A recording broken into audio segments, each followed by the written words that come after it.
بسم اللہ الرحمن الرحیم وَلَنَبْلُوَنَّكُمْ بِشَيْءٍ مِّنَ الْخَوْفِ وَالْجُوعِ وَنَقْصٍ مِّنَ الْأَمْوَالِ وَالْأَنفُسِ وَالثَّمَرَاتِ وَبَشِّرِ الصَّابِرِينَ صدق اللہ العظیم وصدق رسولہ النبی الکریم ان اللہ وملائکتہ یصلون علی النبی یا ایہا الذین آمنوا صلوا علیہ وسلموا تسلیما الصلاة والسلام علیک یا سیدی یا رسول اللہ وعلی آلک واصحابک یا سیدی یا حبیب اللہ الصلاة والسلام علیک یا جد الحسن والحسین الصلاة والسلام علیک یا مولانا ومولا الثقلین مولاي صلی وسلم دائما ابدا علی حبیبک خیر الخلق کلہم منزہ عن شریک فی محاسنہ فجوہر الحسن فیہ غیر منقسم رب صلی وسلم دائما ابدا علی حبیبک خیر الخلق کلہم اسلام کی متاع کو بچایا حسین نے اسلام کی متاع کو بچایا حسین نے اپنے لہو کا پہرا بٹھایا حسین نے ہے آج بھی وہ مسجد و منبر کی روشنی دیا جو حرم میں جلایا حسین نے ہے آج بھی وہ ملت کا درس آبرو خاک کربلا پہ جو پڑھایا حسین نے ہے آج بھی یزیدیت ماتم میں مضطرب ایسا نشان عبرت بنایا حسین نے ہر لمحہ لاکھ سجدے ہیں پروردگار کو ہر لمحہ لاکھ سجدے ہیں پروردگار کو پر انوکھا سجدہ نبھایا حسین نے تا دیر تھی آصف کی آنکھوں میں کربلا تب جا کے خاک کربلا پہ بلایا حسین نے اسلام کی متاع کو بچایا حسین نے اپنے لہو کا پہرا بٹھایا حسین نے اللہ رب محمد صلی علیہ وسلم نحن عباد محمد صلی علیہ وسلم صلاة و سلاما علیک یا سیدی یا رسول اللہ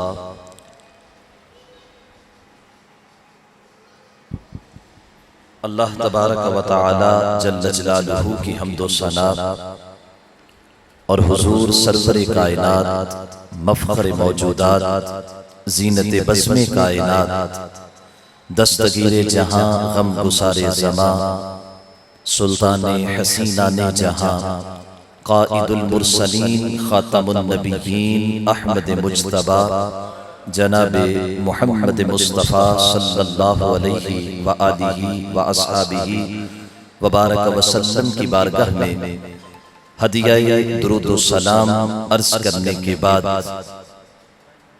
گرامی قدر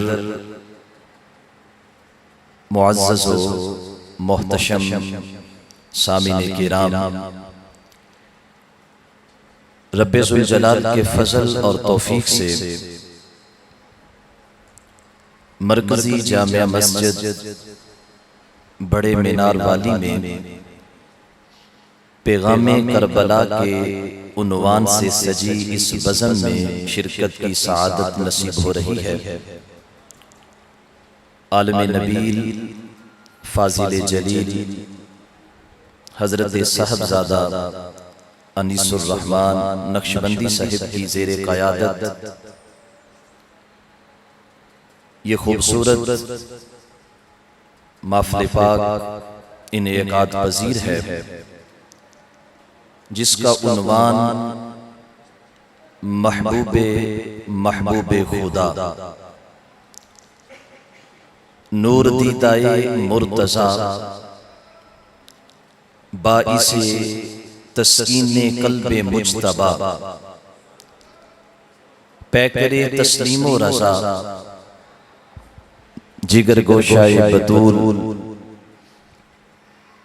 امام عالی مقام حضرت سیدنا امام حسین رضی اللہ تعالی عنہ کی ذات گرامی ہے۔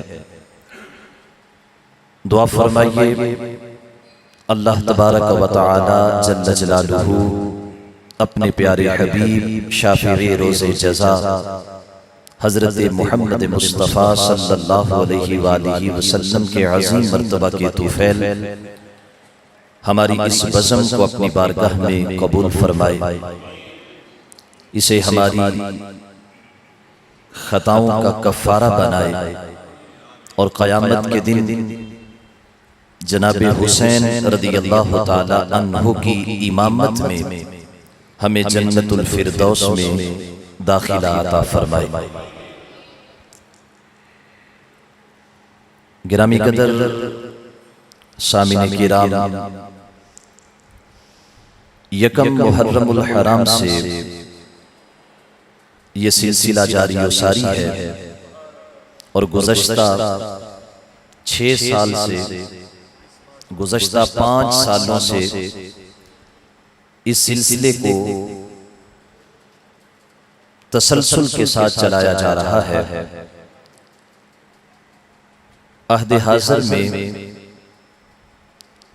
جب سیکولرزم دین سے دوری پورے عروج پہ ہے، اور پھر اس پہ طرفہ تماشا اہل سنت کے مسلمہ عقائد سے روگردانی کی جو ایک وبا پھیل رہی ہے،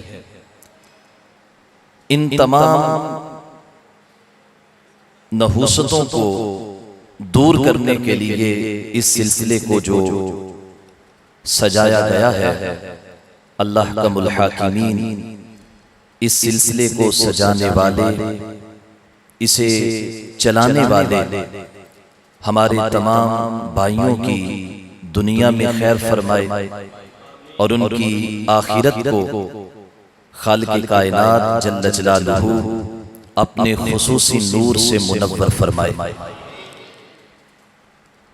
ہماری آج کی گفتگو سید الشہداء امام عالی مقام رضی اللہ تعالی عنہ کے سفر کا اسباب کے حوالے سے ہے۔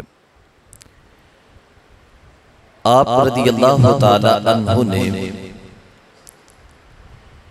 رسول اکرم صلی اللہ علیہ وسلم کے شہر مدینہ منورہ کو چھوڑ کر کربلا کا سفر کیوں کیا؟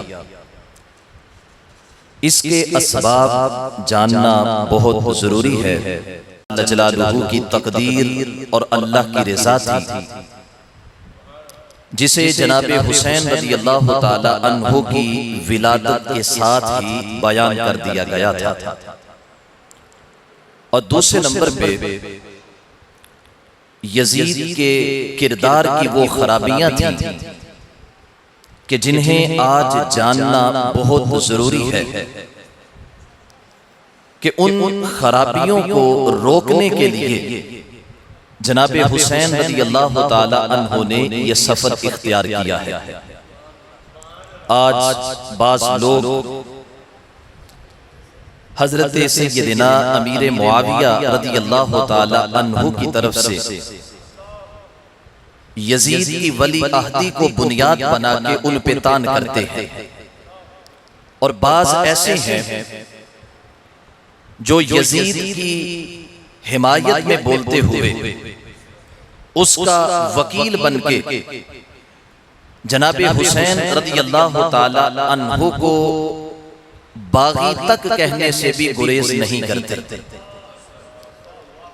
ہم اہل سنت و جماعت، ہم نہ تو جناب امیر معاویہ رضی اللہ تعالی عنہ کے فیصلے پر تان کرتے ہیں اور نہ ہی جناب حسین رضی اللہ تعالی عنہ کے اس اقدام کے اوپر کوئی حرف اٹھاتے ہیں۔ جو مرکزی کردار ہے وہ یزید ہے، ہم اس کی بد کرداری کو بیان بھی کرتے ہیں اور ہم اس سے اپنے دامن کو ہمیشہ کے لیے محفوظ رکھتے ہیں کہ ہمارا اس کے ساتھ کوئی تعلق نہیں ہو سکتا۔ ہمارے امام احمد بن حنبل رحمت اللہ علیہ نے یہ ارشاد فرمایا تھا کہ وہ شخص جو سلیم الفطرت بھی ہے، مسلمان بھی ہے، عقل و فہم بھی رکھتا ہے، ایمان بھی رکھتا ہے، وہ کبھی بھی یزید کا طرفدار نہیں ہو سکتا۔ یزید سے محبت، یزید سے عقیدت، یہ تو اس کی طرفداری کی انتہا ہے۔ کہا کہ جو سلیم الفطرت ہے اور ہے مومن، اس کے دل میں کبھی بھی یزید کی طرفداری نہیں آ سکتی۔ جو مومن ہے، سلیم الفطرت ہے، وہ ہمیشہ سیدنا امام حسین رضی اللہ تعالی عنہ سے محبت کا رشتہ قائم رکھتا ہے۔ اب دوستان مکرم، جناب حسین رضی اللہ تعالی عنہ کے اس سفر کی ایک وجہ تو رب ذوالجلال کی رضا تھی، اللہ کا ارادہ تھا۔ جیسے امام بہقی رحمہ اللہ نے دلائل النبوت میں اس حدیث کو روایت کیا، آقا کونین صلی اللہ علیہ وسلم کی چچی سیدہ ام الفضل ایک دن سرکار کی خدمت میں حاضر ہوئی، عرض کرتی ہے محبوب میں نے گزشتہ رات ایک عجیب خواب دیکھا ہے، ایک عجیب منظر دیکھا ہے، اسے زبان پہ لانے سے ڈر رہی ہوں لیکن دل میں اضطراب ہے، بے چین ہوں، پریشان ہوں، آپ کے سامنے عرض کر کے میں اپنی پریشانی کو دور کرنا چاہتی ہوں، میں آپ کے سامنے اپنے خواب کو عرض کر کے اس کی تعبیر چاہتی ہوں۔ میرے آقا صلی اللہ علیہ وسلم نے فرمایا چچی بتائیں آپ نے دیکھا کیا، خواب کیسا ہے؟ عرض کرتے ہیں محبوب میں نے خواب دیکھا آپ کے وجود مسعود کا ایک حصہ کٹتا ہے اور کٹنے کے بعد میری گود میں رکھ دیا جاتا ہے۔ سید عالم صلی اللہ علیہ وسلم کے مبارک بدن کا ایک حصہ آپ کے بدن سے جدا ہوتا ہے اور جدا ہو کر میری گود میں آ کے رکھ دیا جاتا ہے، تو میں یہ منظر دیکھ کے بڑی پریشان ہوں۔ میرے آقا صلی اللہ علیہ وسلم نے برجستہ ارشاد فرمایا رأیتی خیرا، اے چچی جان اپنے آپ کو مطمئن کر لیں، آپ نے کچھ غلط نہیں دیکھا، جو دیکھا ہے رب ذوالجلال نے اس میں خیر کو رکھا ہے، جو دیکھا ہے اس میں خیر ہے۔ خیر کس طرح؟ آقا ارشاد فرماتے ہیں اے میری چچی ان قریب رب ذوالجلال میری صاحبزادی سیدہ فاطمہ الزہرا کو ایک بیٹا عطا کرے گا اور اس بیٹے کو ولادت کے بعد آپ کی گود میں رکھا جائے گا۔ آج لوگ کہتے ہیں کہ نبی کو کل کا علم نہیں تھا، نبی کو دیوار کے پیچھے کا علم نہیں تھا۔ دیکھیں میرے آقا صلی اللہ علیہ وسلم کے علم کا انداز اور اس پہ صحابہ کا اعتماد۔ فرمایا چچی آپ نے اچھا خواب دیکھا ہے، ان قریب رب میری بیٹی کو بیٹا عطا کرے گا اور وہ بیٹا آپ کی گود میں رکھا جائے گا۔ گویا محبوب علیہ السلام تین ہستیوں کی زندگی کی ضمانت دے رہے ہیں۔ نمبر ایک محبوب علیہ السلام اپنی بیٹی حضرت سیدہ فاطمہ الزہرا کی زندگی کی ضمانت دے رہے ہیں۔ نمبر دو محبوب علیہ السلام ان کے وجود مسعود میں پرورش پانے والے خوش نصیب جناب حسین کی ضمانت دے رہے ہیں۔ اور تیسرے نمبر پہ محبوب اپنی چچی حضرت سیدہ ام الفضل کی زندگی کی ضمانت دے رہے ہیں۔ کہ وہ وقت دور نہیں ہے جس وقت رب ذوالجلال میرے گلشن میں ایک حسین گلاب کو پیدا فرمائے گا اور اس کی خوشبو ایسی ہوگی کہ جس سے رب ذوالجلال چہار دانگے عالم کو معطر کر دے گا۔ اور اے چچی آپ کو اللہ یہ اعزاز بخشے گا کہ میرے اس گلاب کو دنیا میں آنے کے بعد آپ کی گود میں ڈال دیا جائے گا۔ پھر دوستو وقت گزرتا ہے، جناب حسین دنیا میں جلوہ گر ہوتے ہیں، حضرت سیدہ ام الفضل ان کے پاس موجود ہیں اور انہیں محبوب علیہ السلام کی اس تعبیر کے مطابق جناب حسین کو اپنی گود میں لینے کا اللہ اعزاز عطا فرماتا ہے۔ حضرت سیدہ ام الفضل جناب حسین کو ان کی ولادت کے بعد اپنی گود میں لے کر محبوب علیہ السلام کے پاس آتی ہیں، خود بیان کرتی ہیں کہ میں جناب حسین کو آقا کی گود میں رکھ کے پیچھے ہٹتی ہوں، کیا دیکھتی ہوں کہ میرے محبوب علیہ السلام کی دونوں آنکھوں سے زاروں کے تار آنسو جاری ہو چکے ہیں۔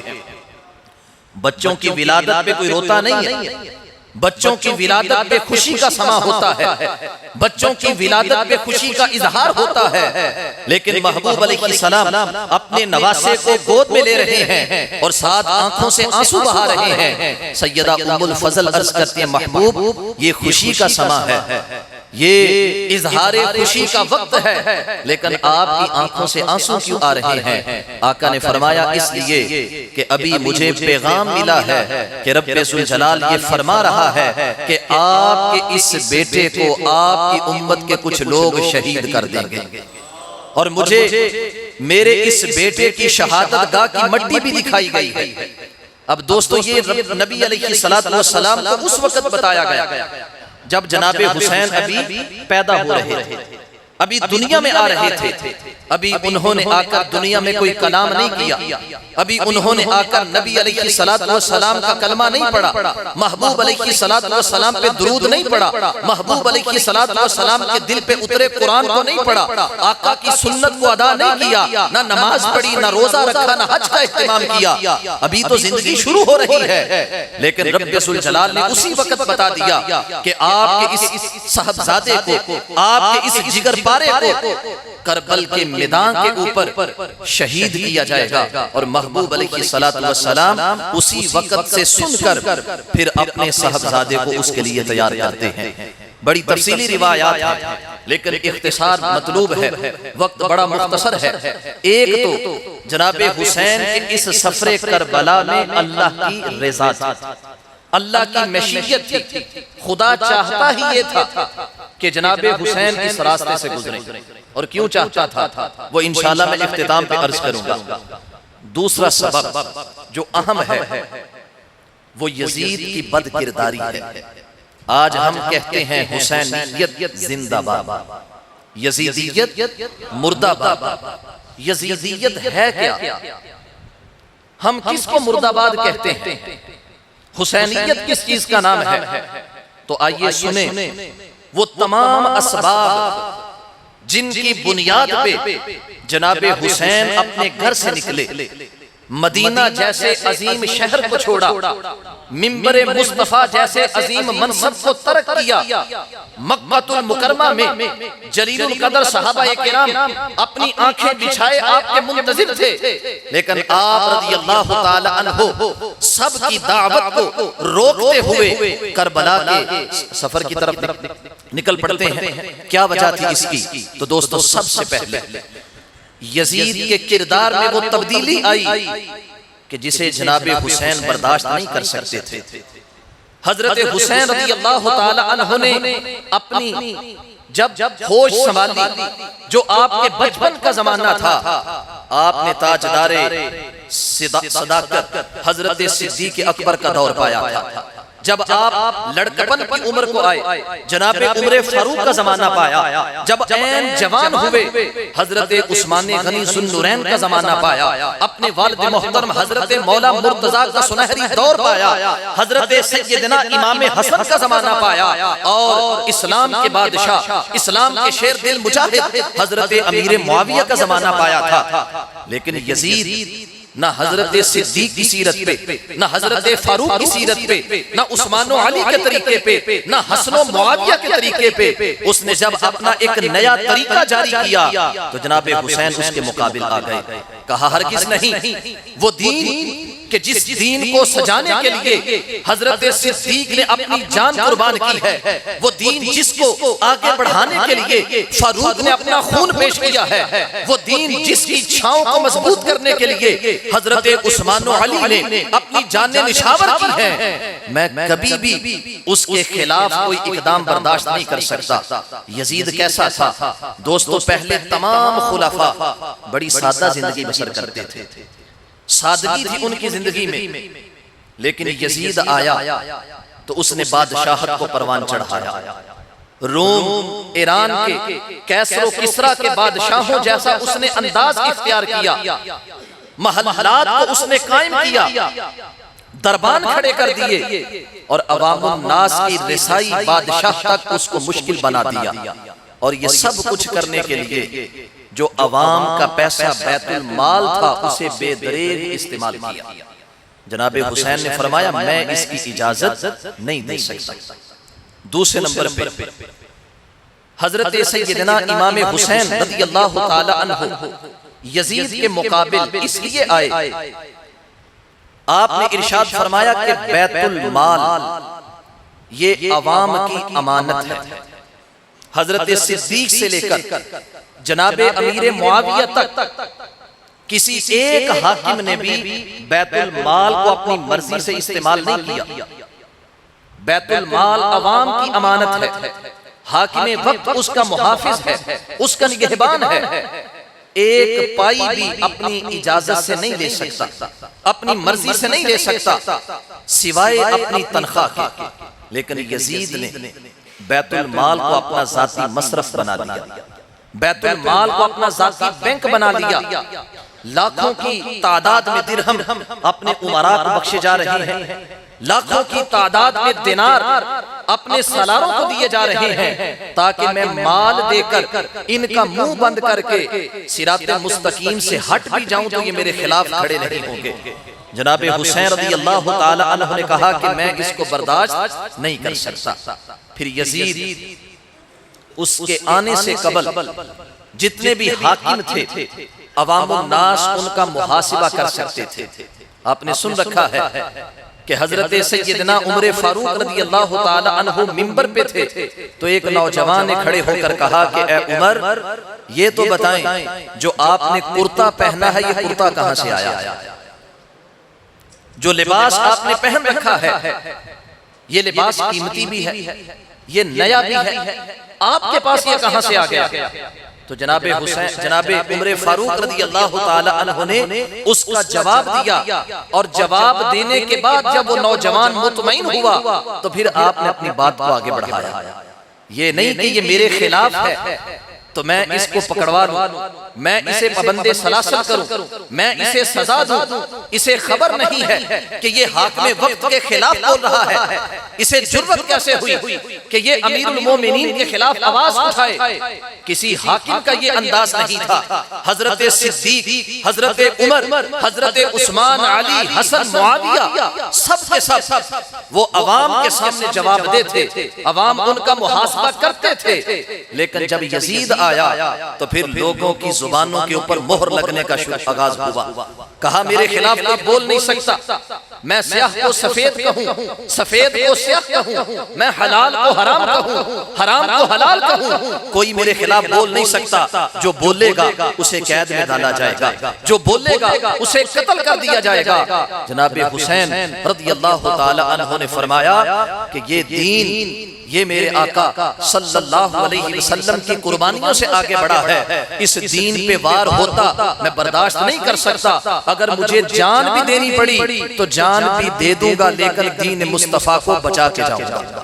اب دوستان مکرم اسی طرح جو پہلا دور تھا حضرت صدیق سے لے کر جناب معاویہ تک، اس میں عدلیہ آزاد تھی، انصاف فراہم ہوتا تھا، انصاف کی راہ میں کوئی رکاوٹ نہیں تھی، قاضی کے دربار میں مقدمہ آتا، دلائل کو سنا جاتا، فریقین کو سنا جاتا اور بلا تفریق اس مقدمے کا قرآن و سنت کے مطابق فیصلہ دیا جاتا تھا، لیکن یزید آیا، انصاف کی راہ کو روک دیا گیا، یزید آیا، عدلیہ کے اوپر دباؤ ڈالا گیا، یزید آیا، انصاف کا راستہ روک کر اپنی منمانی کی گئی، یزید آیا تو کہا گیا کہ آپ نے دلائل کو نہیں دیکھنا، شخصیت کو دیکھنا ہے، آپ نے دلائل کی بنیاد پہ فیصلہ نہیں کرنا، آپ نے رنگ، نسل، قوم اور مال کی بنیاد پہ فیصلہ کرنا ہے، دیکھنا ہے کہ ہمیں مال کہاں سے ملے گا، دیکھنا ہے کہ ہمیں منصب کہاں سے ملے گا۔ عدلیہ کے اوپر دباؤ آیا، انصاف کا راستہ روکا گیا، تو جناب حسین رضی اللہ تعالی عنہ مقابل آ گئے۔ دوستان مکرم، ایسے ہی یزید کے دور میں جو بڑی خرافت پیدا ہوئی، پہلے دور کے اندر جتنے معاملات تھے وہ سارے کے سارے باہمی صلاح اور مشورے سے طے پاتے تھے۔ کوئی بھی معاملہ پیش ہوتا، مجلس شورا اس کے اوپر مشاورت کرتی، صحابہ کرام مشیر، تابعین مشیر، مشاورت کے ساتھ اس مقدمے کو، اس فیصلے کو نافذ کیا جاتا تھا۔ لیکن یزید کے دور میں شورائی نظام ختم کر دیا گیا، مطلق العنان، آمرانہ انداز، جیسا ملوکیت کا انداز ہوتا ہے کہ میں فقط اپنی بات کروں گا، میں کسی سے مشورہ نہیں لوں گا، میری عقل کل ہے، مجھے کسی سے مشورہ لینے کی ضرورت نہیں ہے۔ تو جب اس نے اسلام کے نظام مشاورت کو، شورائی نظام کو ختم کر کے اپنی عقل کو نافذ کرنا چاہا، تو جناب حسین رضی اللہ تعالی عنہ اس کے مقابل آئے۔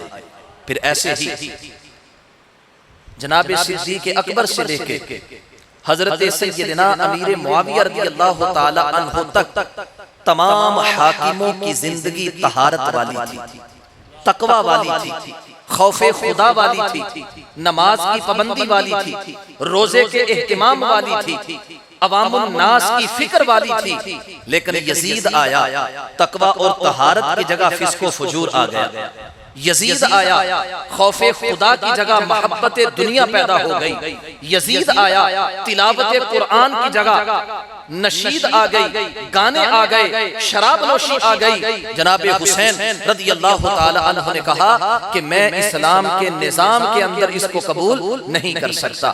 پھر دوستان مکرم، ایسے ہی پہلے ادوار میں تمام حاکم اپنے نظام کو قرآن و سنت کے مطابق لے کے چل رہے تھے۔ حضرت صدیق قرآن و سنت کے مطابق فیصلہ کرتے، جناب عمر فاروق قرآن و سنت کے مطابق فیصلہ کرتے، جناب عثمان قرآن و سنت کے مطابق، جناب مولا علی قرآن و سنت کے مطابق، امام حسن، حضرت معاویہ، سب کے سب قرآن و سنت کے مطابق فیصلے کر رہے تھے۔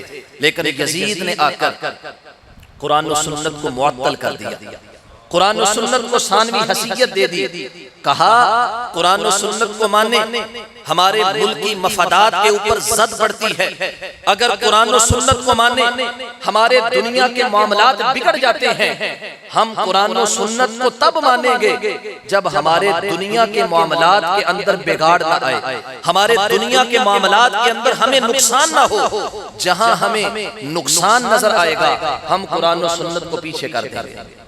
جناب حسین رضی اللہ تعالی عنہ کیا اس کو برداشت کر سکتے تھے کہ قرآن و سنت کی حدیں معطل کر دی جائیں، قرآن و سنت کی تعلیمات کو ختم کر دیا جائے اور اپنی منمانی کے ساتھ فیصلے کیے جائیں؟ آپ رضی اللہ تعالی عنہ نے کہا کہ میں اسے برداشت نہیں کر سکتا۔ پھر دوستو، ایسے ہی یزید کے آنے سے قبل جتنے بھی حاکم بنائے جاتے تھے، سلطنت چلانے کے لیے امراء قائم ہوتے تھے، وہ سب کے سب صلاحیت کی بنیاد پہ، اہلیت کی بنیاد پہ انہیں پرکھا جاتا کہ یہ اس قابل ہے کہ نہیں۔ جیسے ایک روایت ہے، حضرت عمر فاروق رضی اللہ تعالی عنہ سال میں 2 مرتبہ اپنے تمام گورنروں کو بلاتے تھے، ان سے مشورہ کرتے، ان کا نظام حکومت سنتے۔ ایک مرتبہ حج کے موقع پر مکہ میں بلاتے، خود بھی حج پہ جاتے، تمام صوبوں کے گورنر حج کرنے کے لیے آتے اور مکہ المکرمہ میں تمام گورنر جناب عمر فاروق سے ملاقات کرتے اور بتاتے کہ ہمارے صوبے کے اندر نظام کیسا چل رہا ہے. اور دوسری مرتبہ مدینہ منورہ کے اندر تمام گورنر جمع ہوتے تھے. جناب عمر رضی اللہ تعالی عنہ نے گورنروں کو مدینہ میں بلایا. جب سارے گورنر آپ کے سامنے بیٹھے ہوئے تھے تو آپ رضی اللہ تعالی عنہ نے ایک ایک سے پوچھنا شروع کر دیا کہ اے مصر کے گورنر آپ یہاں ہیں تو آپ کا نائب کون ہے؟ آپ کے پیچھے مصر کا نظام کون چلا رہا ہے؟ اے دمشق کے گورنر آپ یہاں ہیں تو پیچھے نظام کون چلا رہا ہے؟ اے کوفہ والے، اے بصرہ والے، اے یمن والے، آپ کے پیچھے نائب کون ہے؟ ایسے ہی جو مکہ کے گورنر تھے ان سے پوچھا کہ آپ تو یہاں میرے پاس ہیں تو پیچھے مکہ میں آپ کا نائب کون ہے؟ مکہ المکرمہ میں آپ کا قائم مقام کون ہے جو مکہ کا نظام چلا رہا ہے؟ تو مکہ کے گورنر نے کہا کہ میرا قائم مقام عبد الرحمن ابن ابزہ ہے. نام لیا اپنے قائم مقام کا. جناب عمر رضی اللہ تعالی عنہ نے جب یہ نام سنا، یہ آپ کے لیے ایک نیا نام تھا، اجنبی تھا. آپ نے فرمایا کہ یہ کون ہے؟ عبد الرحمن ابن ابزہ، میں نے پہلی مرتبہ نام سنا ہے. تو گورنر نے کہا کہ یہ غلام کے بیٹے ہیں. کون ہے یہ؟ غلام کے بیٹے. لیکن منصب کیا ہے؟ گورنر کا قائم مقام. منصب کیا ہے؟ مکہ المکرمہ کا سارا نظام اس بندے کے سپرد ہے. کہا کہ غلام کے بیٹے کو گورنر بنا کے آ گئے. مکہ والے لوگ کہیں اس کے خلاف نہ ہو جائیں. وہ سارے لوگ بڑے امیر ہیں، وہ سارے لوگ بڑے سردار ہیں. آپ نے اس بندے کو جو غلام کا بیٹا ہے امیر بنا دیا، کہیں لوگ بغاوت پہ نہ اتر آئیں. جناب عمر رضی اللہ تعالی عنہ اپنے خدشے کا اظہار کر رہے تھے کہ غلام کا بیٹا اتنے بڑے منصب سے. اس گورنر نے کہا اے امیر المؤمنین، آپ اپنے دل کو تسلی دیں، ایسا کچھ نہیں ہوگا. کیوں؟ کہا میں کسی عام شخص کو اپنا قائم مقام بنا کے نہیں آیا. وہ اگرچہ غلام کا بیٹا ہے لیکن رب ذوالجلال نے اسے قرآن و سنت کا علم عطا فرمایا ہے. وہ علم والا ہے، وہ حلال کو جاننے والا ہے، وہ حرام کو جاننے والا ہے، وہ دین کی اہلیت رکھنے والا ہے، وہ اس منصب کی لیاقت رکھنے والا ہے. اس لیے میں نے اسے اس منصب کے اوپر قائم کیا ہے. جناب عمر فاروق نے جب سنا، مسکراتے ہوئے کہا کہ میرے آقا نے سچ کہا ہے کہ رب ذوالجلال قرآن کی برکت سے کچھ لوگوں کو عزتیں عطا کرتا ہے اور قرآن چھوڑنے کی وجہ سے کچھ لوگوں کو ذلیل کر دیتا ہے. پہلے دور میں لوگوں کو منصب ملتا ان کی اہلیت کی وجہ سے، منصب ملتا ان کی قابلیت کی وجہ سے، منصب ملتا ان کے علم کی وجہ سے، صلاحیت کی وجہ سے. لیکن یزید کے دور میں یہ اصول ختم ہو رہا تھا. یزید کے دور میں یہ اصول ختم کیا گیا. اقربا پروری آ گئی، رشتہ داریوں کو نبھایا گیا. جو جتنا چاپلوس ہے، جو جتنا خلیفہ کی، جو جتنا بادشاہ کی تعریف کرنے والا ہے، اسے اتنا ہی منصب دیا گیا. تو جس وقت منصب ایسے لوگوں کے ہاتھ میں دیے جا رہے تھے کہ جو اس منصب کی اہلیت رکھتے ہی نہیں تھے، تو جناب حسین رضی اللہ تعالی عنہ نے کہا کہ میں اسے برداشت نہیں کر سکتا، میں اس نظام کو نہیں چلنے دوں گا. پھر دوستو ایسے ہی پہلے ادوار میں کلمہ حق کہنے کی آزادی تھی. حق بات کہنے پر کوئی پابندی نہیں تھی. ایک وقت تھا کہ جناب عمر فاروق رضی اللہ تعالی عنہ نے برسر منبر حق مہر کی رقم کو متعین کرنا چاہا. تو ایک خاتون نے کہا کہ اے عمر، آپ اپنے اس فیصلے کے اندر قرآن کے ایک اصول کے خلاف جا رہے ہیں. رب ذوالجلال نے خاتون کو حق مہر دینے کے لیے رقم کو مختص نہیں کیا، اللہ نے مطلق چھوڑا ہے کہ اپنی استطاعت کے مطابق شوہر اپنی بیوی کو حق مہر دے. آپ یہ رقم طے کیسے کر سکتے ہیں؟ جناب عمر نے جب سنا تو منبر پہ کھڑے ہو کر کہا کہ لوگوں سن لو، حاکم وقت سے خطا ہو رہی تھی، حاکم وقت کا اجتہاد خطا کی طرف جا رہا تھا، اور ایک خاتون نے اٹھ کر اس کو درست کر دیا۔ یہ پہلے دور میں تھا، لیکن یزید کے دور میں حق بات کہنے پر پابندی تھی، جو حق کہنا چاہتا اس کی زبان کو روکا جا رہا تھا۔ تو جناب حسین نے کہا اسلام کا یہ مزاج نہیں ہے کہ حق بات کہنے سے روکا جائے، اسلام کا مزاج یہ ہے کہ حق بات کو سن کر جو کمی ہے اس کو دور کیا جائے۔ آپ کا تاریخی خطبہ ہے، آپ کے عظیم الفاظ علامہ ابن اسیر جزری رحمہ اللہ نے اپنی کتاب کے اندر تحریر کیے۔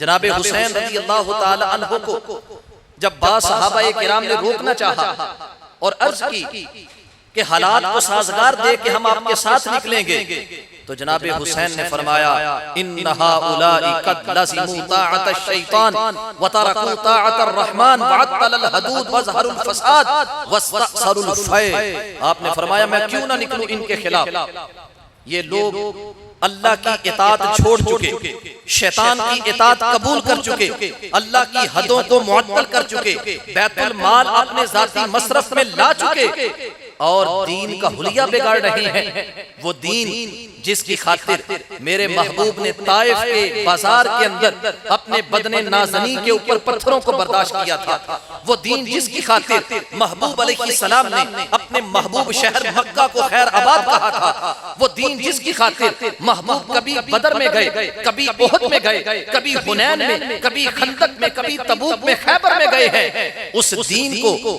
آج میں اپنی آنکھوں کے سامنے برباد ہوتا دیکھ لوں، یہ نہیں ہو سکتا۔ میں ان کے مقابل آؤں گا، اگر مجھے جان بھی دینی پڑی تو میں جان دینے سے بھی گریز نہیں کروں گا۔ کیوں؟ آپ کا یہ اعلان تھا، آپ نے فرمایا اسلام کی تعلیم یہ ہے حاکم وقت وہ ہوگا جس کے اندر چار خوبیاں ہوں۔ کتنی خوبیاں؟ چار خوبیاں ہوں۔ آپ رضی اللہ تعالی عنہ نے صدیق و عمر کو دیکھا تھا، عثمان و علی کو دیکھا تھا، حسن و معاویہ کو دیکھا تھا۔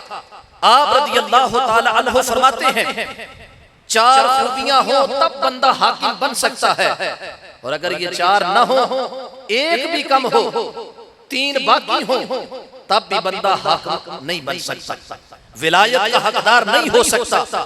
وہ چار خوبیاں کون سی؟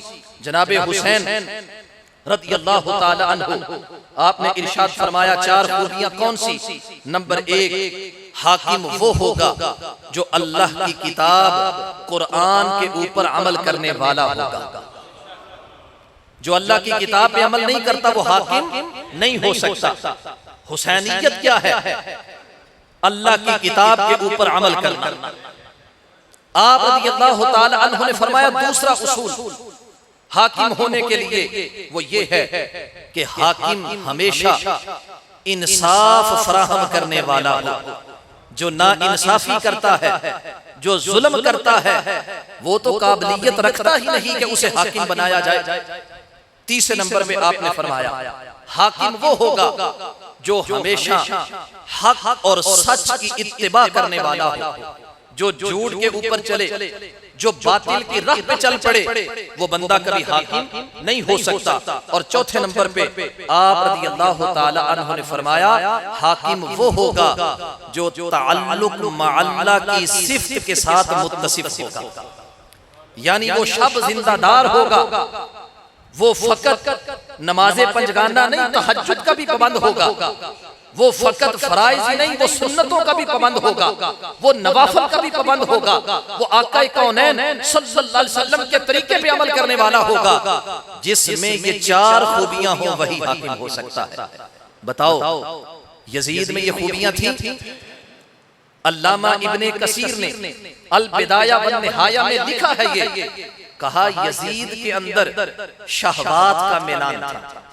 میں بڑے محتاط الفاظ استعمال کر رہا ہوں۔ شہوات، نفس پرستی، بدکاری، عیاری، میں نوشی، نوش و نشید کا وہ خوگر تھا۔ علامہ ابن کثیر کہتے ہیں کہ یزید شہوات کا میلان رکھتا تھا، نمازیں چھوڑ دیتا تھا، نمازیں چھوڑ دیتا تھا، نمازوں کی فکر نہیں تھی اسے، اور بھی بد کرداریاں تھیں۔ جناب حسین رضی اللہ تعالی عنہ نے یزید کی مخالفت اس لیے کی کہ وہ امامت کا اپنے اندر ایک بھی اصول نہیں رکھتا تھا۔ 4 اصول جو جناب حسین نے بیان کیے، یزید کی ذات میں ایک بھی اصول نہیں تھا ان میں سے، تو آپ کیسے اس کو اپنا امام مانتے؟ آپ کیسے اس کے ہاتھ پہ بیعت کرتے؟ سرداد نہ داد دست در دست یزید، حقہ کے بنائے لا الہ است حسین۔ آپ رضی اللہ تعالی عنہ نے کہا کہ یہ حاکم بننے کی اہلیت نہیں رکھتا اور میں اس کے خلاف نکل رہا، جس نے آنا ہے وہ میرے قافلے میں شامل ہو جائے، جو نہیں آئے گا وہ قیامت تک پھر پچھتائے گا کہ کاش میں سالار عشق حضرت سیدنا امام حسین رضی اللہ تعالی عنہ کی معیت میں نکلا ہوتا، ان کے ساتھ کربل کے میدان میں میں نے اپنی جان کو قربان کیا ہوتا۔ دوستو آج ہم حسینیت زندہ باد کہتے ہیں، حسینیت کس کا نام ہے؟ حسینیت نام ہے اللہ کی کتاب پہ عمل کرنے کا، حسینیت نام ہے مصطفیٰ کی سنت پہ عمل کرنے کا، حسینیت نام ہے جناب صدیق کی سیرت پہ چلنے کا، حسینیت نام ہے جناب فاروق کی سیرت پہ عمل کرنے کا، حسینیت نام ہے جناب عثمان و علی حسن و معاویہ کے طریقے پہ عمل کرنے کا، حسینیت نام ہے انصاف فراہم کرنے کا، حسینیت نام ہے نماز روزے حج زکات کی پابندی کرنے کا۔ یزیدیت کیا ہے؟ یزیدیت ہے اللہ کی کتاب کو معطل کرنا، یزیدیت کیا ہے؟ مصطفیٰ کی سنت کا قتل کرنا، یزیدیت کیا ہے؟ صدیق و عمر عثمان و علی حسن و معاویہ کے طریقے کو چھوڑ دینا، یزیدیت کیا ہے؟ انصاف کا قتل کر کے ظلم و ستم کو عام کرنا، حسینیت مسجدیں آباد کرنا ہے، حسینیت نیزے کی نوک پہ قرآن سنانا ہے، یزیدیت کیا ہے؟ مسجدوں کو بند کرنا ہے، مسجدوں کو تالا لگانا ہے۔ کبھی حرہ کا واقعہ ہوتا ہے، مدینہ منورہ کی عزت کو پامال کیا جاتا ہے، کبھی مکہ المکرمہ کے اوپر سنگباری کرتے ہوئے کعبہ معظمہ کے پردوں کو جلا دیا جاتا ہے۔ تو دوستان مکرم کیوں ہم یزید کی طرفداری میں آئیں؟ ہم تو جناب حسین کے کل بھی تھے، آج بھی ہیں، اور انشاءاللہ مرتے دم تک ہم جناب حسین کے رہیں گے، ہماری نسلیں جناب حسین کی رہیں گی، کیونکہ حسینیت اسلام ہے اور یزیدیت اسلام سے بغاوت کا نام ہے۔ دوستان مکرم، اللہ رب العالمین کی مشیت کیوں تھی یہ کہ جناب حسین کربلا کی طرف جائیں، جناب حسین کربلا کا سفر کریں؟ بس اس پر اپنی بات ختم کر رہا ہوں۔ اللہ رب العالمین کی مشیت یہ تھی کہ قیامت تک کے لیے ایک نمونہ اہل حق کے سامنے آ جائے، ایک نمونہ ہو قیامت تک کے لیے، بعد میں آنے والوں کے واسطے کہ باطل کے سامنے ڈٹنا کیسے ہے، باطل کے سامنے ہم نے سر اٹھانا کیسے ہے، باطل کا ہم نے راستہ روکنا کیسے ہے، قیامت تک کے لیے ایک مثال ان کے سامنے ہو۔ اس واسطے رب ذوالجلال نے اپنے محبوب کو جناب حسین کی ولادت کے وقت ہی بتا دیا تھا کہ آپ کا یہ شہزادہ کربلا میں جائے گا۔ میرے آقا صلی اللہ علیہ وسلم جناب حسین کی پرورش فرماتے رہے۔ جناب حسین کے بھائی جناب حسن کو معلوم تھا کہ میرا بھائی کربلا کے میدان میں شہید ہوگا۔ جناب حسین کے والد واجد حضرت مولا مرتضیٰ کو علم تھا کہ میرا شہزادہ کربلا کے میدان کے اوپر شہید کیا جائے گا۔ آپ نے کبھی اللہ رب العالمین سے اس امتحان کے ٹلنے کی دعا نہیں کی، بلکہ ہمیشہ رب سے کہا کہ مولا میرے بیٹے کو صبر کی توفیق دینا، اس امتحان میں کامیابی کی توفیق عطا کرنا۔ اور پھر جناب حسین نے کربلا میں اس امتحان کو پورا کرتے ہوئے قیامت تک کے لیے یہ پیغام دیا ہے۔ بڑے خوبصورت انداز میں حکیم الامت رحمہ اللہ نے یہ الفاظ کہے کہ اے کربلا کی خاک اس احسان کو نہ بھول، تڑپی ہے تجھ پہ لاش جگر گوشائے بطول، شہید کے لہو سے تیری پیاس بجھ گئی، سیراب تجھ کو کر گیا خونے رگے رسول، کرتی رہے گی پیش شہادت حسین کی، آزادی حیات کا یہ سرمدی اصول، چڑھ جائے کٹ کے سر تیرا نیزے کی نوک پر، لیکن یزیدیوں کی اطاعت نہ کر قبول۔ اللہ حکم الحاکمین جناب حسین رضی اللہ تعالی عنہ کے درجات میں بلندی عطا فرمائے۔ جن مقاصد کے لیے آپ نے اپنی جان جان آفرین کے سپرد کی ہے۔ رب ذوالجلال ہمیں انہی مقاصد کے مطابق اپنی زندگی گزارنے کی توفیق عطا فرمائے۔ وآخر دعوانا ان الحمد للہ رب العالمین۔